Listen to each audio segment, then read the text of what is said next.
中国正式逮捕了5个多月前被拘留的2名加拿大人，指控他们触犯国家机密法律。加拿大前外交官康明凯被指控为境外刺探国家机密和情报，迈克尔·斯帕福被指控为境外窃取、非法提供国家秘密。中国依法对2个加拿大公民采取强制措施，现在中国检察机关也是依法批准对他们进行逮捕。中国一向依法行事，希望加拿大方面不要对中方依法办案说三道四。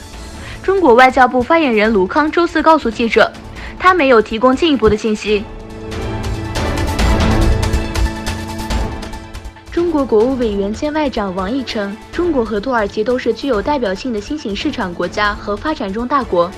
王毅表示，当前国际形势下，双方应加强战略协调，增进战略互信和共识。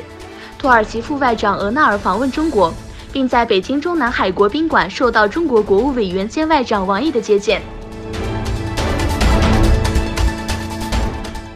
一架 F-16战机在美国加利福尼亚空军基地降落过程中坠毁，飞行员在飞机坠毁时及时逃离了飞机。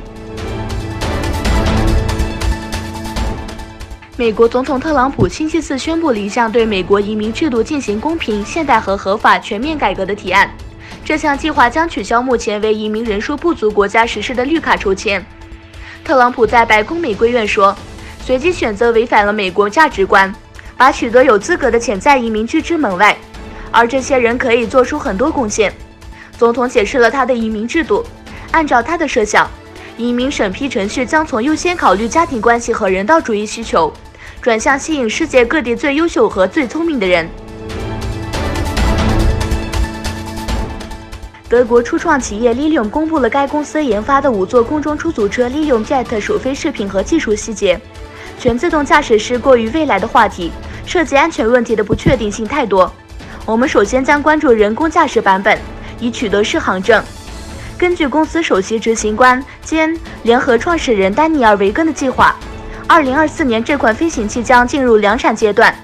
，2025年起将开始进行商业运营。